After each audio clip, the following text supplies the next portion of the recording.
So one of the job hazards of being a journalist is your mind sometimes gets in the way. You stay up all night reading every article you can, researching, studying, trying to put all the narratives together. And then at about 1 or 2 in the morning, you wake up in either a cold sweat or a confused panic, wondering how you're going to put it all together, or you actually piece the story together. Today's story of conspiracy, NEWSWEEK blows satellite phone story wide open, is no exception to that rule. I've been watching so many narratives converge. On this storyline in particular, I went ahead, got up, pieced them all together, and then lo and behold, I find a NEWSWEEK article that almost verbatim stated in sequential order what I had put together. Now that will send chills up your spine. You're going to see why it does in just a second. But before I get there, we're going to move forward into many stories today. I'm not sure if they'll all be here or if they'll be at least a Haven's channel. If you haven't subscribed, make sure you do. I know for certain one will be sitting at Restricted Republic, and it's not this one. Pure evil. What a decision that Biden just made. Has an ex-official shouting horror 4 times. It's an unbelievable decision. I'm going to get through the details of that in another broadcast. Again, not sure if it will be here or at Lisa's channel. And then over at Restricted Republic, Disease X, you've heard a lot about it. I just wish sometimes, in some way, that this would end. I'm going to tell you what Tedros said. I'm going to give you some back history of Fauci. What's the old saying? Be careful what you wish for, right? And I'm going to get through the entire narrative that is exclusive at Restricted Republic. If you haven't gotten there yet, please, on me today.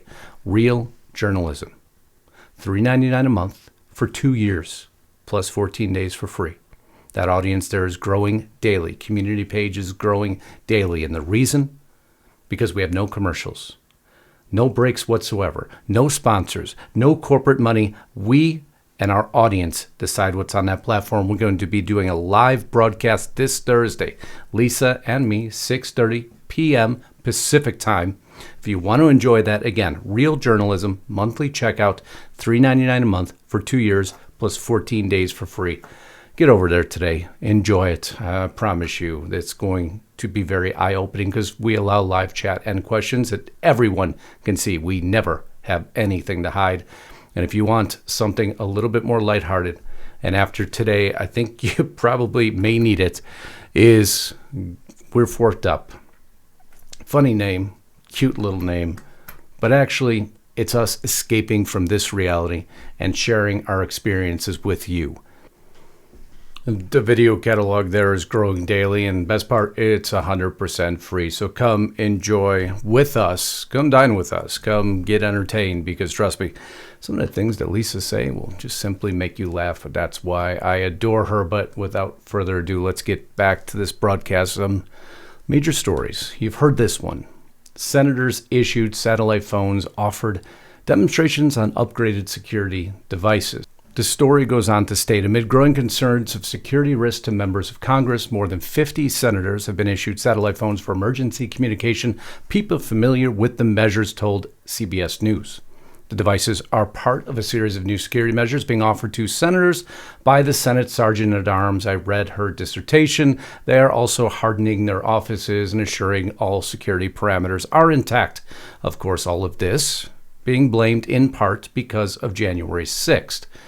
Which Senate administrative staff recommends senators keep in close proximity during their travels. Now, of course, this story led to many other stories. In some ways, it shouldn't come as too much of a surprise. The Department of Homeland Security, what do you use satellite phones for? As it says, due to networks being damaged or overloaded during a natural disaster or a man-made incident.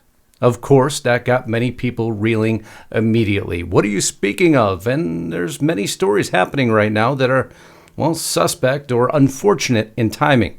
As we covered yesterday, and if you didn't see this broadcast, you need to, 30 tons of explosive chemicals lost during a rail shipment, 30 tons of ammonium nitrate to be more specific, the same that was used in the Oklahoma City bombing. And yet there's still no answer as to where those 30 tons went. Call it an accident, call it something more nefarious. We don't know, but it all leads to a very interesting and converging set of storylines.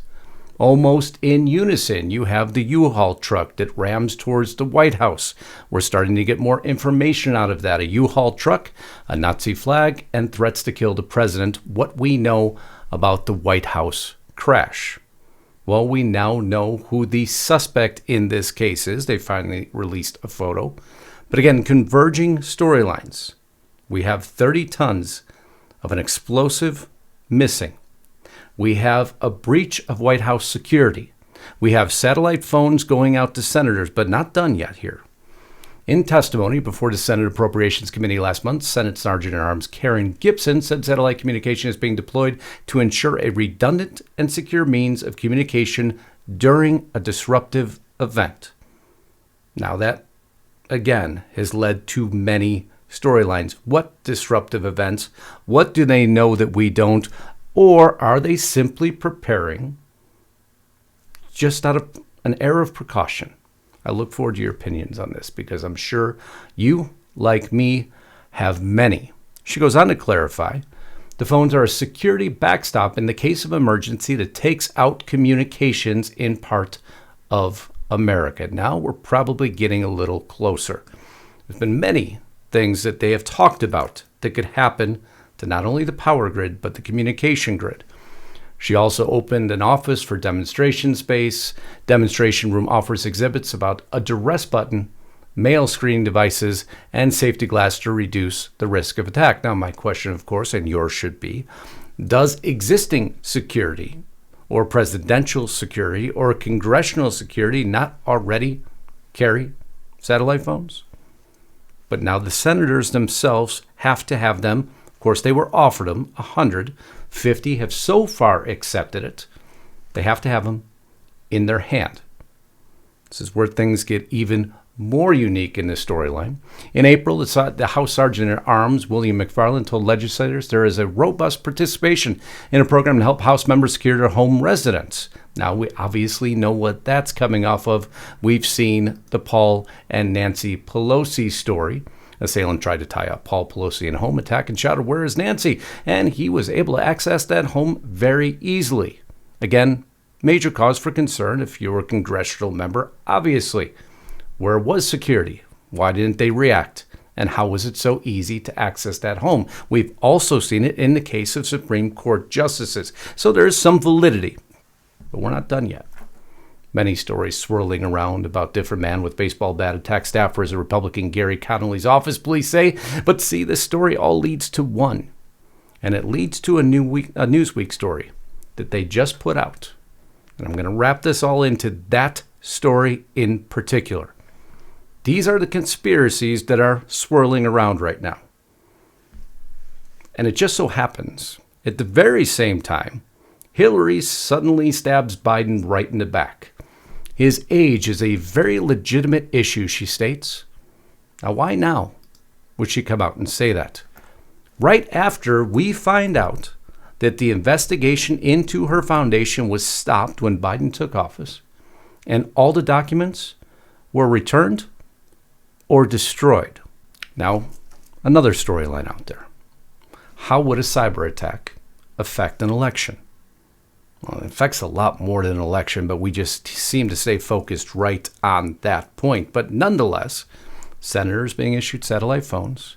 The threat of cyber attack isn't from conspiracy theorists either. It's actually coming from the White House itself. It's continued to resonate from the White House. U.S. braces for Russian cyber attacks as Ukraine conflict escalates. Here's how that might play out. Or you can continue to go forward in stories out of CNN. Biden also warns of a cyber attack, as my computer is lagging, way too many tabs open. Biden warns business leaders to prepare, of course. Who else would it be from but Russia, Russia, Russia? The same plot lines and the same storylines propagate continually. But nonetheless, if a cyber attack was to happen, those satellite phones would suddenly come in handy. Now, some calling timing suspicious. And why? Because there's someone rising in the polls daily. In particular, Donald J. Trump. Many know that everyone in Washington, it appears, can't stand the man and would do anything within their power to assure that he never becomes president again. Hillary Clinton on record saying that specifically. We know the FBI is in full control of everything at this point. If I was a government official, I'd be concerned they were in control of me. Although they say they have remedied their procedures, they continue forward with FISA abuse unlike anything seen before, and they continue forward as if they are impervious to the law, above the law. And they have shown no example of not illustrating that as of yet. So when you take all these storylines and all these conspiracies, and Newsweek comes out and publishes almost specifically what I was working on to tie all together for you, because a lot of people feel this air of uneasiness right now. Rightfully so. A lot of really bad stories out there. 30 tons of explosives missing. Senators being given satellite phones. The conflict in Ukraine continuing to boil up. Hillary Clinton attacking Biden. No movement in Washington whatsoever on anything. Threats of the debt ceiling exploding. So what does Newsweek publish right in the top? They just pulled a Nazi flag from the U-Haul that crashed close to the White House. This may all be tied to those satellite phones. This has been taken out of context to spread false flag claims, is what Newsweek declares. They're taking the same storylines that the conspiracy theorists allegedly are and wrapping them into the same storyline of the satellite phones and claiming that the conspiracy theorists are the ones to blame. Reports that U.S. lawmakers have been issued satellite phones for emergency communication has been taken out of context to disseminate unsubstantiated false flag claims and conspiracy theories on social media. Safety and security of U.S. government officials have become a focal point for the U.S. public in recent weeks, compounded by the incident involving a U-Haul truck that crashed into security barriers near the White House. Well, you can use it in the context, but the conspiracy theorists can't use it in the context. One, it's okay to reinforce your argument against, but it is not okay for the others to reinforce their argument for. You see how subtle this works, how easy it works? This is the art, if you want to call it that. AI-generated Pentagon explosion hoax, of course, that's of paramount concern for all of us, that would actually have made the market slow down, but there'll be a lot more of that, unfortunately. And then down lower in the article, many are worried a cyber attack prior to the 2024 election will be used to justify changes in voting procedures that will benefit Joe Biden. Today we learn the U.S. senators are being issued special satellite phones for this exact scenario. Not good, wrote the D.C. Drano, the one I showed you. Breaking, 50 senators have been issued satellite phones for emergency communication. What are they hiding? Proud Elephant tweeted. Gathering 735,000 views. The prior one, 600,000 views. You see, they don't like when those statements garner so much attention. So Newsweek immediately comes out to disseminate and stop that spread, as they call it, of disinformation by republishing the post that got the most attention. No additional facts at all. Other rush to put forward unevidenced theories about the phone and misleadingly tying it to other recent news stories and resorting to false flag claims. Again, they use that term. Explosives, 60,000 pounds of ammonium nitrate, a chemical used in explosives, just vanished in the thin air. 30 tons, 60,000 pounds. Not okay for one side to use it in their story, but okay for the other side to use it in their story, to declare that everything else they're talking about over there is false. Now 50 senators in Washington receive encrypted cellular sat phones in case communications are, as one user wrote, in an apparent reference to a rail car loaded with 30 tons of fertilizer. There's the tweet. They just pulled a Nazi flag from the U-Haul to crash close to the White House. Some of the claims, also shared on TikTok, Telegram, and Reddit, have been picked up and amplified by conservative outlets, including Trending Politics and the Gateway Pundit, as well as numerous conspiracy-focused websites. But Newsweek, are you not doing the same thing? Is your website not also rebroadcasting those that receive so much attention right after satellite phone story comes out? I know you'll declare it's in an effort to stop the spread of disinformation, but on the other token, you too must be called out in the fact that you're using the very things you're calling disinformation to bring attention to your website so that you can demolish them without providing any additional context, color, or commentary. Boy, the art of journalism is falling apart now, isn't it? And that story just goes to prove out how the mainstream media is not garnering the attention it believes it deserves. So what does it do? Well, it tries to unfuel conspiracy claims by republishing conspiracy claims. Wow. High integrity in news journalism. I love you all. Can't wait till the next broadcast, because this is just a warm-up. Until next time, Godspeed and God bless. Justus Knight, signing out.